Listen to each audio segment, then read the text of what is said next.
Hello and welcome friends, स्वागत है आप सभी का YouTube channel masters in ethical hacking पे। तो गाइस, आज मैं आप लोगों के लिए लेकर आया हूँ एक फुल वीडियो जो कि कैप्चर द फ्रैग से रिलेटेड है, या फिर अगर आप किसी भी ऑर्गेनाइजेशन में काम करते हो तो वहाँ जो आपको इन्वेस्टिगेशन करना होता है वो किस तरह से करेंगे। तो यहाँ पे एक केस हम लेकर चलेंगे कि किसी एक व्यक्ति ने एक फ़ाइल डाउनलोड करी और उसके ज़रिए मलवेयर उसमें स्प्रेड हो गया है। तो उसके लिए देखो, मैं यहाँ आपको बता देता हूँ कि फोरेंसिक के कुछ टूल्स की लिस्ट यहाँ पर है। फोरेंसिक इन्वेस्टिगेशन के लिए काफ़ी बेहतरीन ये टूल्स हैं। इनका लिंक आपको आसानी से, शायद मतलब कई बार जो चीज़ें गिटहब पे इजीली नहीं मिलती हैं, तो ये आप यहाँ पे देखेंगे। एरिक जिमरमैन की जो ये सारा कलेक्शन है काफ़ी अच्छा है हैश वैल्यूज़ को चेक करने के लिए, या MFTE का हम इसमें यूज़ करने वाले हैं तो हम इसे डाउनलोड कर लेंगे। तो मतलब इसमें से कुछ टूल्स का हम यूज़ करने वाले हैं। जैसे पहला है MFTE और एक है टाइमलाइन एक्सप्लोरर। तो इनका हमें ज़रूरत पड़ेगी। इन सब के अलावा आप फोरेंसिक इन्वेस्टिगेशन में यूज़ होने वाले जो भी टूल हैं आप अपनी ज़रूरत के हिसाब से यहाँ से इंस्टॉल कर सकते हैं। तो ये लिंक आपको दिखाई दे रहा होगा, एरिक जिमरमैन के नाम से आपको मिल जाएगा डिस्क्रिप्शन में भी। तो गाइज़, यहाँ पे हम सेकंड जो मशीन है इसे हम सॉल्व कर रहे हैं, जिसका नाम है BFT। एंड ये जो मशीन है बहुत इजी है, मतलब वेरी इजी में इसका नाम आता है। तो जनरली आप यहाँ पर देखेंगे कि यहाँ पे हमें एक टास्क मिला है। मतलब किसी भी व्यक्ति ने क्या किया कि कोई भी एक यूज़र है, उसने एक मैलिशियस फाइल डाउनलोड कर ली है और उसके बाद उसका सिस्टम जो है कंप्रोमाइज़ हो गया। अब ये पता लगाना है जिस लिंक से आई है उसका रियल जो सोर्स है वो क्या है, उसको इन्वेस्टिगेट करना है। तो ये विंडोज़ पर ही हो जाएगा। कुछ टूल्स की जो हमें ज़रूरत पड़ेगी जो मैं आपको बता चुका हूँ, जैसे MFT CMD है, टाइमलाइन एक्सप्लोरर है या फिर हेक्स एडिटर है। ये तीनों टूल्स की इसमें हमें ज़रूरत होगी, जिसकी मदद से ये जो कंप्लीट टास्क है वो हम पूरा कर पाएंगे। तो आप लोग समझ गए होंगे कि रियल लाइफ जो वर्क है ये हम इसमें मैं आपको स्टेप बाय स्टेप बताऊंगा। फाइल को आपको डाउनलोड करना है और इसकी जो की है वो कॉपी कर लेनी है, क्योंकि इसी से ये जो फाइल है एक्सट्रैक्ट आप कर पाएंगे। तो पहला जो ये टास्क है आप इसमें पढ़ सकते हैं कि फर्स्ट टास्क क्या है। तो सबसे पहले मैं इस फाइल को ही देख लेता हूँ, एक्सट्रैक्ट कर लेते हैं हम इसे, राइट क्लिक करके हम इसे एक्सट्रैक्ट कर लेते हैं यहीं पे। और जो पासवर्ड है वो हमें अप्लाई करना पड़ेगा। आफ्टर एंटरिंग द पासवर्ड, ये जो है आप यहाँ पे देखेंगे तो ये जो फाइल एक्सट्रैक्ट हो जाएगी प्रॉपरली।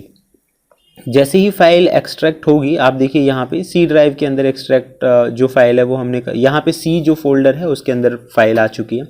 लेकिन इसे रीड करने के लिए हमें एक अलग टूल की ज़रूरत होगी जिसका नाम है MFTE CMD, जो कि शुरुआत में मैं आप लोगों को बता रहा था।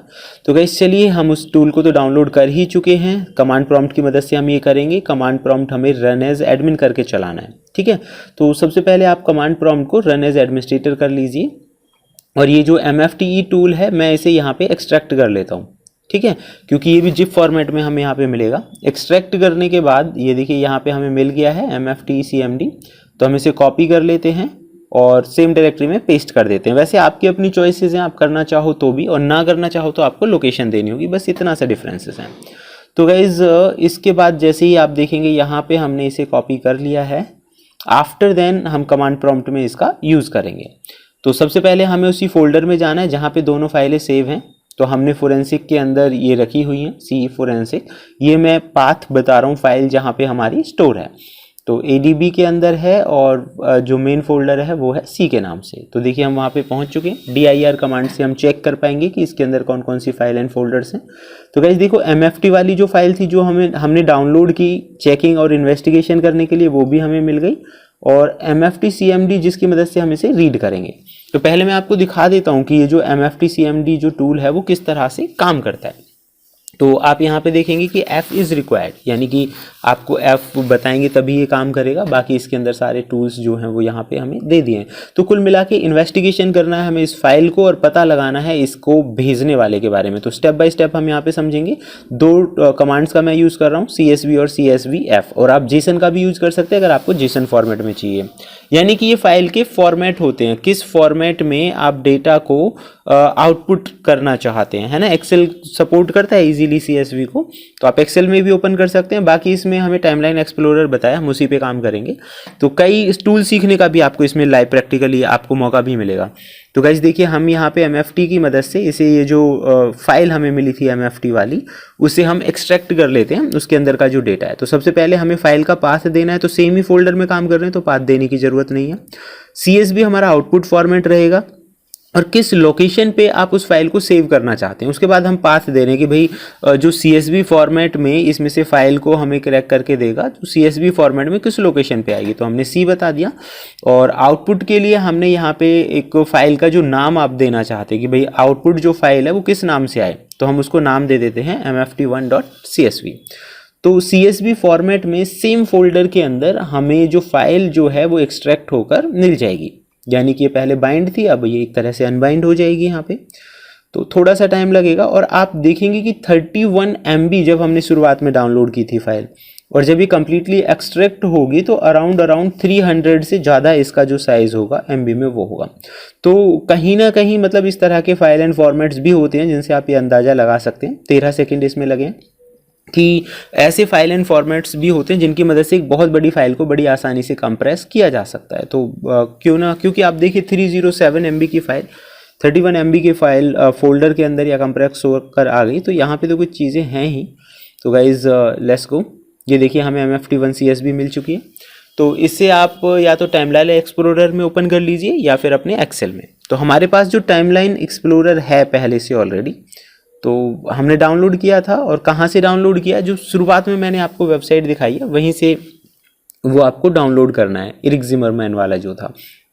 तो guys there is the link, ये देखिए। तो पहला क्या कह रहा है कि भाई साइमन स्टार्क जो है 13 फरवरी को उसने एक फ़ाइल डाउनलोड करी, जिप फाइल, ईमेल के जरिए उसे एक लिंक रिसीव हुआ। तो ये कह रहा है कि भाई जो फाइल थी what was the name of the zip file, उस जिप फाइल का नाम क्या है जो उसने लिंक से डाउनलोड करी, ठीक है, मतलब जिसकी मदद से उसका सिस्टम जो है कंप्रोमाइज़ हो गया। तो अब बहुत सारे हमारे पास लॉग होते हैं, बहुत सारी फाइलें होती हैं, उनमें से ये ढूंढ के पता लगाना कि वो एग्जैक्टली फाइल कौन सी थी, ये काफ़ी डिफिकल्ट टास्क है। तो इसे हम एनालाइज करके पता लगाएंगे। जैसे लॉग होते हैं ना, लॉग्स आपको मिल जाते हैं, तो यहाँ हमें एक MFT फॉर्मेट में डेटा मिला है, तो उससे हम एनालाइज करेंगे। तो उसमें आप देखिए किस तरह से ये जो टाइमलाइन एक्सप्लोरर है हमारी हेल्प करेगा। तो टाइमलाइन एक्सप्लोरर हमने यहाँ पे एक्सट्रैक्ट कर लिया है and here is the folder. आप देखेंगे सी के जस्ट नीचे वो एक्सट्रैक्ट होके जो फोल्डर है वो हमारे पास आ चुका है। तो यहाँ पे देखो टाइमलाइन एक्सप्लोरर होगा, आप इसे भी राइट क्लिक करके रन एज एडमिनिस्ट्रेटर ही करेंगे। ये पहला है हमारा, इसका सपोर्टिंग फाइल है टाइमलाइन वाली जो है। तो मतलब देखो फोरेंसिक में लॉग्स वगैरह को इन्वेस्टिगेट करने के लिए या इस फॉर्मेट में कोई चीज़ है तो उसके लिए काफ़ी अच्छा लगा मुझे ये टाइमलाइन एक्सप्लोरर जो है। बाकी आप एक्सेल का भी आप इस्तेमाल कर सकते हैं, MS Excel. So guys let's go, अभी ये ओपन हो रहा है, ईजी है वैसे तो, मैंने पहले भी इसे यूज़ किया हुआ है, तो मैं आप लोगों को दिखा देता हूँ यहाँ पे। तो सबसे पहले आपको करना है फाइल, और फाइल को करना है ओपन। फाइल को ओपन करने के बाद जो हमारी मेन फाइल हमें वहाँ से मिली थी शुरुआत में जो हमने डाउनलोड करी है, वो फाइल थी MFT-CSV वाली, हम उसे ओपन कर लेते हैं क्योंकि CSV फॉर्मेट वाली ही करनी है, मेन नहीं, इसमें CSV के लिए ही है ये जो टूल है। तो थोड़ा सा टाइम लगाएगा, उसके बाद जो फाइल के अंदर के जो कंटेंट थे वो यहाँ पे लोड हो जाएंगे और फिर हम उन्हें 1 बाय 1 करेंगे। बाकी मैं इसे प्रॉपर्ली यूज़ करना भी आप लोगों को बताऊंगा कि कैसे हम यूज़ कर सकते हैं। एंड सबसे अच्छी बात इस वीडियो की ये भी है कि आप रियल लाइफ में देखेंगे कि मतलब इन्वेस्टिगेशन का जो फेस है वो किस तरह से काम करता है। इन सब के अलावा जो लोग हैक द बॉक्स कर रहे हैं उन लोगों के लिए भी काफ़ी हेल्पफुल ये रहेगा। हालांकि ये वेरी इजी वाले हैं बट फिर भी तो आपको इनका साइज़ जो है वो मैनेज कर लेना है थोड़ा, ताकि स्क्रीन पे, क्योंकि इसमें बहुत सारी एंट्रीज़ हैं, स्क्रीन पे हर चीज़ हम देख पाएँ, तो आप इसका साइज़ जो है वो छोटा कर सकते हैं। दूसरा ये है कि इनमें जो ये ऊपर हेडिंग्स हैं, ठीक है, यहाँ से देखिए आप क्लिक करके उन्हें सॉर्ट भी कर सकते हैं up and down reverse order में। आप इन्हें मूव भी कर सकते हैं, जो हेडिंग्स यहाँ पे आ रही हैं, file name, parent, path, in use, extension वगैरह, इन्हें आप one place to another place move भी कर सकते हैं। तो मूव करना इजी है, जस्ट उस जो भी यहाँ पे है जैसे फाइल नेम है, एक्सटेंशन है, उसे आप उठा के आगे रख सकते हैं, दैट इज़ ईजी। तो इसमें देखो काफ़ी सारी चीज़ें, और इस तरह के लॉग को एनालाइज करना रियली वेरी डिफ़िकल्ट टास्क है। एक एक चीज़ को देखना, मैलिशियस कोड्स को पकड़ना कि भाई मैलिशियस कोड कौन से हैं। इसमें डेट एंड टाइम के हिसाब से देखो यहाँ पे आ रहा है कि भाई कोई भी रिकॉर्ड है कब मॉडिफाई किया गया, कब चेंज हुआ, कब क्रिएट हुआ, एक्सेसिंग जो है उसका क्या है, जोन आईडी क्या है, लास्ट एक्सेस टाइम वो क्या था। इसमें काफ़ी सारी चीज़ें आपको पता चलेंगी, है ना, ये सब हेल्पफुल हैं। तो guys let's try to work on the main thing. हम चीज़ों को एडजस्ट करेंगे अपनी ज़रूरत के हिसाब से। जैसे मैं आपको दिखा देता हूँ, यहाँ हमने जोन आईडी उठा के आगे रख दिया है, मतलब आगे रखने का मतलब है कि आपको जो चीज़ जहाँ सही लगे, है ना, जैसे कि मतलब एक सीरीज़ में आप चीज़ों को देखना चाहते हैं तो वो आप अपनी ज़रूरत के हिसाब से यहाँ पे मैनेज कर सकते हैं। तो गाइज़ यहाँ पे हम इसे मूव करके ले आए हैं थोड़ा आगे। ओके, जोन आईडी आ गया, फाइल साइज़ आ गया, क्रिएटेड आ गया। हम इसे फाइल नेम एक्सटेंशन के पास ले चलते हैं। तो ठीक है, तो आप मतलब ये बताने का एक पर्पज़ ये भी था कि आप इसे मूव कर सकते हैं एक प्लेस से दूसरी जगह पे। दूसरा है, ऊपर आप देखेंगे फाइंड के साइड में एक एंटर टेक्स्ट लिखा हुआ है, उस जगह पे मैं डॉट जिप, क्योंकि वो कह रहा था जिप फाइल डाउनलोड करिए, तो हम इससे डायरेक्टली जिप फाइल को ही सर्च कर रहे हैं। तो डॉट जिप एक्सटेंशन वाली जितनी भी फाइल और लोकेशंस होंगी वो हमारे सामने आ जाएंगी। तो इससे हम क्या कर रहे हैं, सर्च। हमने डॉट जिप लिखा और फाइंड कर दिया। थोड़ा सा टाइम लगेगा, अगर आप डॉट जिप लिख के एंटर कर देते हैं तो आपको क्लिक करना पड़ेगा फाइंड पे। ठीक है गाइस, तो आप देखिए यहाँ पे डॉट जिप वाली फोल्डर्स और फाइल्स हमारे सामने आ चुकी हैं। पेरेंट पाथ आ चुका है उनका, फाइल का नाम आ चुका है, जोन आईडी आ चुकी है, एक्सटेंशन आ चुकी है। तो जहाँ जहाँ डॉट जिप यूज़ हुआ है वो सारी चीज़ें हमारे पास हैं।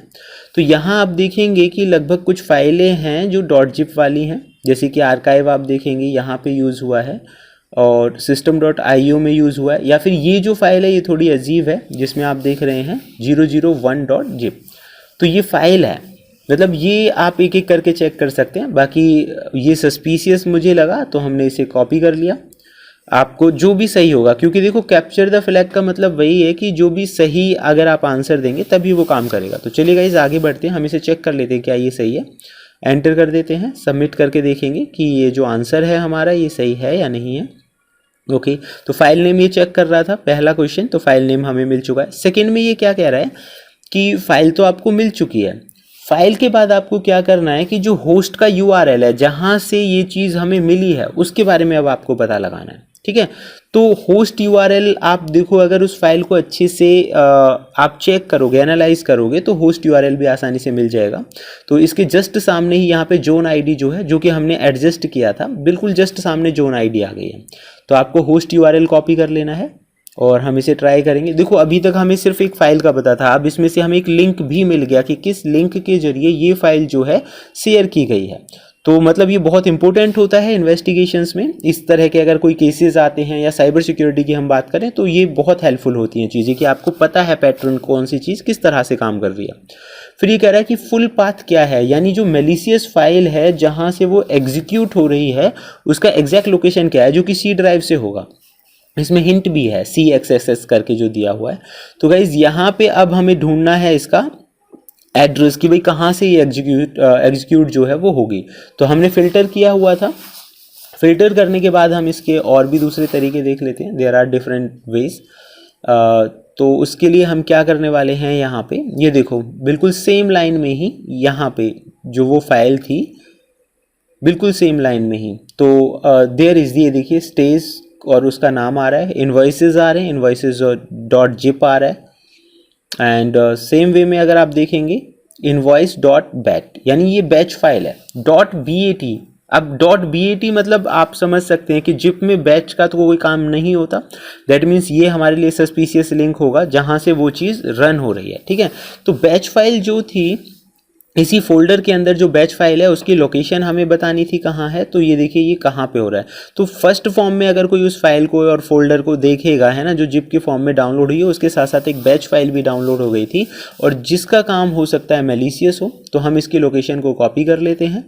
कॉपी करने के बाद हम इसे चेक करके देखेंगे कि क्या अभी हमारा जो आंसर है वो सही है या नहीं है। वैसे यही है, क्योंकि बैच एक्सटेंशन का कोई काम नहीं है जिप के अंदर। और मेलिशियस जो फाइल एंड फोल्डर्स होते हैं वो बैच होंगे, EXE होंगे, ठीक है, इस तरह की चीज़ें होंगी। तो let's try to work on that invoices. और उसके बाद हम यहाँ पे एक्सटेंशन में देखो डॉट से शुरू हो रहा है, डॉट पे हम यहाँ C कर देते हैं और लास्ट में फाइल का नाम लिखना है हमें। ठीक है, तो फाइल का नाम फुल पाथ देना था हमें। फाइल नेम क्या है हमारा, क्योंकि वो फाइल है invoice.bat। तो इसे भी हम कॉपी कर लेते हैं, क्लिक करके कॉपी करेंगे एंड पेस्ट दैट। तो अगर ये भी चीज़ हमारी सही हुई तो इट विल वर्क, है ना, यानी हमारा जो काम है वो हो चुका होगा। Let's try to submit this. Okay guys, तो टास्क नंबर 3 भी हमारा सक्सेसफुल हो चुका है। अब चलते हैं नंबर 4। नंबर 4 में ये कह रहा है एनालाइज द क्रिएटेड OX30, यानी आपको क्रिएटेड वाला जो कॉलम है वो एनालाइज करना है, उसमें टाइम स्टैम्प का पता लगाना है।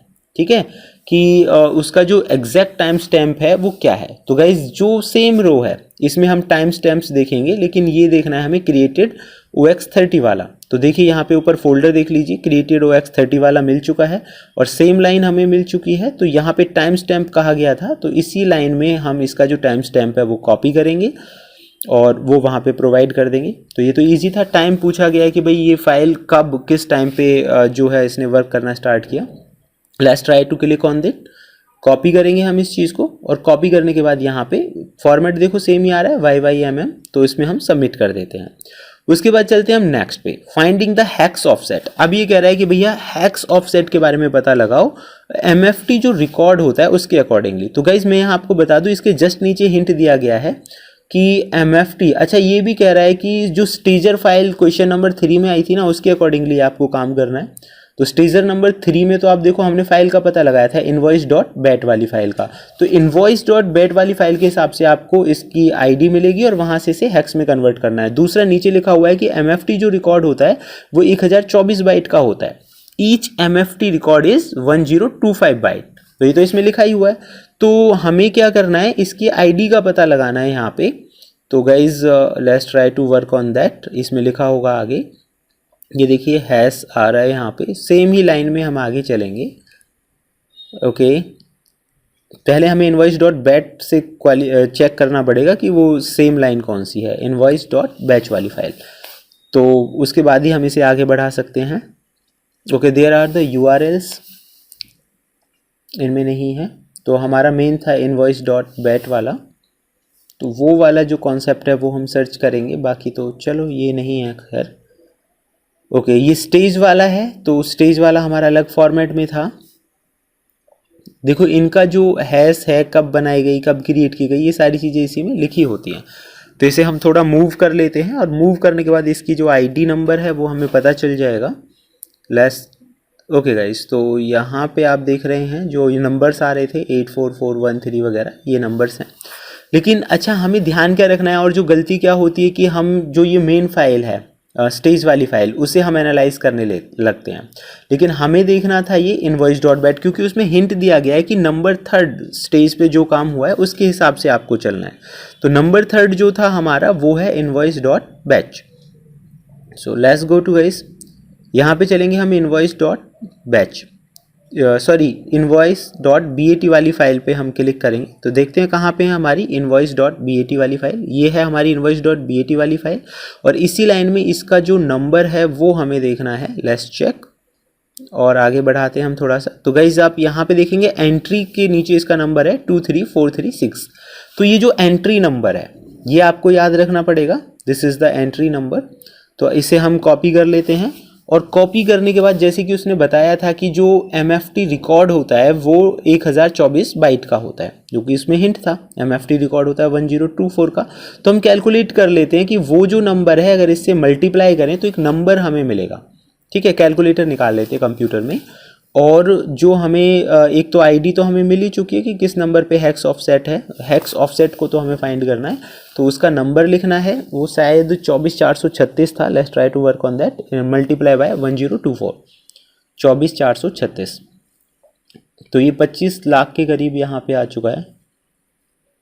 ओके 2.5 करोड़ के करीब पहुँच गए, तो 2 करोड़। ओके, तो गाइज यहाँ पे आप देखते हैं। ओके, ये 23436 है, हमने नंबर गलत लिख दिया, 24436 लिख दिया। We need to change that. Clear कर लेते हैं हम इसे। तो we need to write 23436 multiply by 1024। और क्यों कर रहे हैं 1024 से, ये आपको पता चल ही गया होगा। तो एग्जैक्ट जो नंबर है वो हमारे सामने आ चुका है। तो नंबर से हमें पहले इसे हेक्स में कन्वर्ट करना है। ये एक डेसिमल नंबर है और हमें ये हेक्स में कन्वर्ट करना होगा सबसे पहले। तो हेक्स में कन्वर्ट करने के लिए सबसे पहले मैं आपको एक वेबसाइट बता देता हूँ। डेसिमल टू हेक्स अगर आप गूगल पे करेंगे तो ईजिली मिल जाएगा। बाकी मैं रैपिड टेबल्स नाम की वेबसाइट का यूज़ कर रहा हूँ। तो यहाँ पे ये जो हटा देते हैं कॉमा वगैरह जो हैं और इसे कन्वर्ट कर लेते हैं डेसिमल टू हेक्स। तो डेसिमल वैल्यू है, हम इसे हेक्स में कन्वर्ट कर रहे हैं। हेक्स में कन्वर्ट करने से इसकी हेक्स वैल्यू हमें मिल जाएगी। तो गाइज यहाँ हमें एक हेक्स वैल्यू मिल चुकी है, कॉपी कर लेते हैं और चेक करके देखते हैं कि ये जो हमने फाइंड आउट किया है हेक्स वैल्यू, क्या ये सही है। ये मतलब एक फाइल को एनालाइज करने के सारे स्टेप आप समझ गए होंगे कि इंटरनली जो फाइल है या वायरस क्रिएटर्स जो लोग होते हैं वो कैसे काम करते हैं, कैसे हम उन फाइलों के बारे में पता लगा सकते हैं, इन्वेस्टिगेट कर सकते हैं और रिमूव कर सकते हैं उन चीज़ों को। तो यहाँ पे हमारा पहला वर्क हो गया। अब हमें सेकेंड टास्क का पता करना है कि जो भी उसका IP है, मतलब मेनली आप यहाँ देख सकते हैं answer with the C2 IP and port. तो IP का पता लगाना है कि भाई हैक्स वैल्यू आपको मिल गई है, फाइल का आपको पता चल ही चुका है कि फाइल कहाँ पे है, किस लोकेशन से वो ऑपरेट हो रही है। अब आपका है ये क्लियर दिखा रहा था मैलिशियस टेजर फाइल नंबर 3 पे जो आपने किया था, तो invoice.bat के अकॉर्डिंगली आपको ये काम करना है। तो यहाँ पे हम यूज़ करेंगे हेक्स एडिटर नाम के सॉफ्टवेयर का। तो हेक्स एडिटर देखिए आप यहाँ पे सर्च कर लीजिए हेक्स एडिटर डाउनलोड, और काफ़ी सारे लिंक मिल जाएंगे, लेकिन मैं आपको बता देता हूँ सीनेट वाला जो है वो अच्छे से काम कर रहा है, तो सीनेट से आप डाउनलोड कर लेना। और डाउनलोड और इंस्टॉल करने के बाद आप यहाँ पे देखिए HXD पहले से इंस्टॉल है यहाँ पे। फिर फाइल को हम ओपन करेंगे जिसे हम एनालाइज कर रहे थे, तो ओपन कर लेते हैं। और इसमें अब आपको ध्यान रखना है MFT वाली फाइल लेनी है, CSV वाली नहीं लेनी, MFT वाली फाइल लेनी है। और यहाँ पे हम सर्च में करेंगे गो टू, यानी जो हैक्स वैल्यू मिली है उसे हम यहाँ पे सर्च करके देखेंगे। तो क्लियर लिखा हमने यहाँ पे और फिर उसे सर्च कर दिया। सर्च करने के बाद आप देखिए यहाँ पे ये जो वैल्यूज़ हैं मिलती जुलती वो हमारे सामने आ चुकी हैं। 16E3000 था उसमें, तो इसके सामने देखो ये छोटे छोटे डेटा पैकेट्स छोटे छोटे फॉर्म्स में कन्वर्ट है, तो ये तो हमें बता रहा है कि भाई ये फाइल है, ठीक है। और इसी सीरीज़ में अगर हम ध्यान से देखें तो नीचे देखिए इसकी कुछ कोड्स और लोकेशंस वगैरह हमें यहाँ पे पता चल रही हैं। तो यही होता है रियल फाइल एनालाइज करना, कहाँ हमारे पास एक फ़ाइल थी और फाइल से धीरे धीरे हम एक्चुअल जो IP एड्रेस है वहाँ तक पहुँच गए, पोर्ट नंबर तक पहुँच गए, यानी कि ये जो है ये कहाँ से और किस तरह से हमारा जो डेटा है वो पहुँचा रही है कहीं भी, तो किस तरह से वो चीज़ें काम कर रही हैं। सारी चीज़ें हमने यहाँ पे डाल दी हैं। सबमिट करके चेक कर लेते कि सारी चीज़ें सही हैं या नहीं। और गाइस आप देखोगे कि सारी चीज़ें एकदम एक्यूरेट हैं एंड दिस विल वर्क, ये हो चुका है। तो ये एक पूरा प्रोसेस था कि आप इन्वेस्टिगेशन कैसे करेंगे किसी भी फाइल की मदद से। तो गाइस फिलहाल इस वीडियो में इतना ही। अगर आप चाहते हैं ऐसी बेहतरीन इन्फॉर्मेशन की मैं और भी वीडियो बनाऊं तो उसके लिए लाइक शेयर एंड सब्सक्राइब करें एंड देखते रहें।